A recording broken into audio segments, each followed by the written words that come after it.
सोचिए, क्या ऐसा हो सकता है कि बिना कैमरा, बिना महंगे-महंगे इक्विपमेंट और मतलब बिना किसी एक्सपीरियंस के भी प्रोफेशनल क्वालिटी के वीडियो बन जाएं? सुनने में थोड़ा मुश्किल लगता है ना? लेकिन आज हम यही देखने वाले हैं कि कैसे एआई यानी आर्टिफिशियल इंटेलिजेंस इस सपने को सच कर रहा है। कैसे कोई भी सिर्फ एक आइडिया से कुछ ही मिनटों में एक पूरा वीडियो तैयार कर सकता है।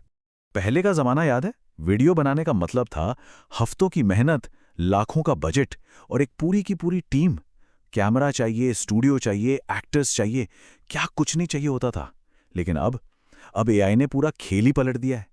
वही काम जो हफ्तों लेता था अब मिनटों में हो रहा है। और खर्चा? अरे लगभग जीरो।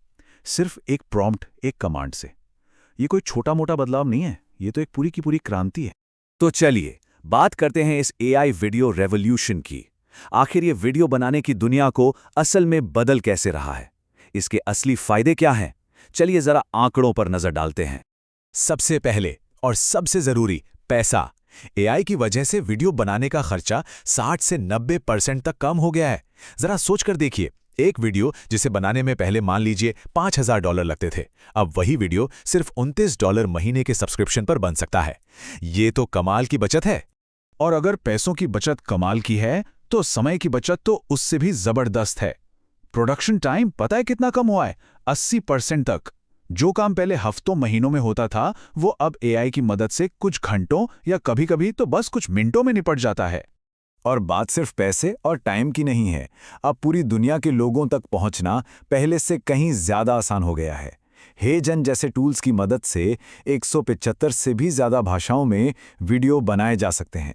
और वो भी कैसे? एकदम नेचुरल आवाज और परफेक्ट लिप सिंकिंग के साथ। मतलब लैंग्वेज की जो दीवार थी वो एआई ने लगभग गिरा ही दी है। तो सवाल ये है कि ये सब होता कैसे है? देखिए, एआई से वीडियो बनाने के मोटे तौर पर दो मेन तरीके हैं। चलिए इन दोनों को समझते हैं ताकि हम ये जान सकें कि हमारे काम के लिए कौन सा तरीका बेस्ट रहेगा। पहला तरीका है एआई अवतार, जिसे एक तरह का प्रेजेंटर भी कह सकते हैं। इसमें होता क्या है कि अपनी स्क्रिप्ट एआई को दी जाती है और वो एक डिजिटल इंसान यानी एक अवतार बना देता है जो लिखे हुए शब्द बोलता है। ये ट्रेनिंग वीडियो, मार्केटिंग या कॉर्पोरेट कम्युनिकेशन के लिए तो एकदम परफेक्ट है। सिंथेसिया और हेजन जैसे प्लेटफॉर्म्स इसी में माहिर हैं। अब आता है दूसरा तरीका, टेक्स्ट टू वीडियो। और सच कहूं तो ये किसी जादू से कम नहीं है। बस शब्दों में बताना होता है कि क्या देखना है और एआई उस पर एक पूरा का पूरा वीडियो सीन बना देता है। कैरेक्टर, एक्शन, माहौल, सब कुछ। इसे वर्ल्ड बिल्डर भी कह सकते हैं। ओपन एआई का सोरा, रनवे, पिका, ये सब इसी कमाल की टेक्नोलॉजी पर काम करते हैं। अच्छा, इन दोनों तरीकों में एक चीज कॉमन है और वो है प्रॉम्प्ट। प्रॉम्प्ट मतलब वो कमांड या वो इंस्ट्रक्शन जो हम एआई को देते हैं। और एक बात पक्की है, एक अच्छे वीडियो का राज एक अच्छे प्रॉम्प्ट में ही छिपा है। तो सवाल ये उठता है कि एआई को सही से डायरेक्ट कैसे करें? देखिए, यहाँ डिटेल्स बहुत मैटर करती हैं। सिर्फ ये कह देना कि एक औरत रात में गली में चल रही है, इससे काम नहीं चलेगा। अगर बेहतरीन रिजल्ट्स चाहिए तो सिनेमैटिक भाषा का इस्तेमाल करना होगा। जैसे सिनेमैटिक लाइटिंग, मतलब ड्रामा वाली light. Shallow depth of field से क्या होगा, बैकग्राउंड ब्लर हो जाएगा और फोकस मेन कैरेक्टर पर रहेगा। एनामॉर्फिक लेंस फ्लेयर से फिल्मों जैसी लाइट की लकीरें बनेंगी। इन शब्दों से एआई को पता चलता है कि एक खास मूड और विजुअल स्टाइल चाहिए, जिससे वीडियो एकदम प्रोफेशनल लगे। और अब तो प्रॉम्प्टिंग इतनी एडवांस हो गई है कि उसमें एडिटिंग कमांड्स भी दिए जा सकते हैं। जैसे यहाँ देखिए, एक ही प्रॉम्प्ट में कट टू का इस्तेमाल करके अलग अलग शॉट बनाए जा रहे हैं। मतलब एक ही कमांड में कई कैमरा एंगल या सीन मिल सकते हैं, बिल्कुल वैसे ही जैसे एक फिल्म एडिटर काम करता है। ये तो सच में एक एआई डायरेक्टर बना देता है। तो ठीक है, अब हम प्रॉम्प्टिंग की कला को थोड़ा बहुत समझ गए हैं। तो अब अगला सवाल ये है कि मतलब अपने काम के लिए सही टूल कैसे चुनें? ये टेबल काफी मदद कर सकती है। मान लीजिए बिजनेस या कॉर्पोरेट ट्रेनिंग के लिए वीडियो बनाने हैं तो सिंथिएसा जैसे अवतार वाले टूल बेस्ट हैं।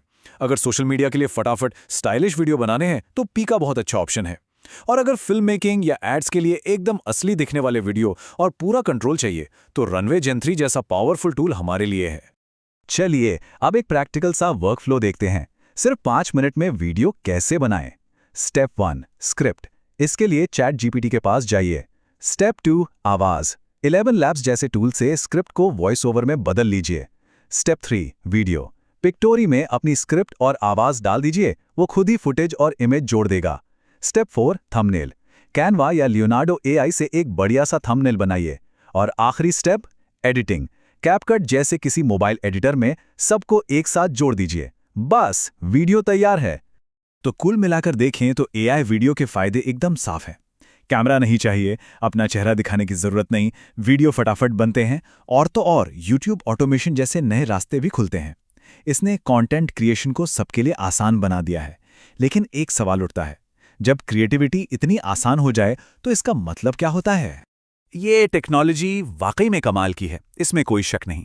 लेकिन ये हमें एक बहुत गहरे सवाल पर लाके खड़ा कर देती है कि जब मशीनें क्रिएटिव काम करने लगेंगी तो फिर इंसान का रोल क्या होगा?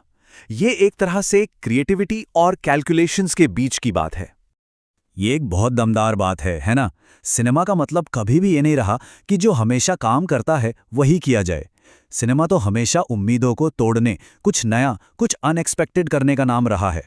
उस डायरेक्टर की तरह जो एक ऐसी एंडिंग चुनता है जो शायद अजीब लगे पर दिल को सही लगे। एआई जो है वो हजारों स्क्रिप्ट्स को एनालाइज करके ये तो सीख सकता है कि आमतौर पर क्या काम करता है, कौन सा फॉर्मूला हिट होगा, कौन सी कहानी लोगों को पसंद आएगी।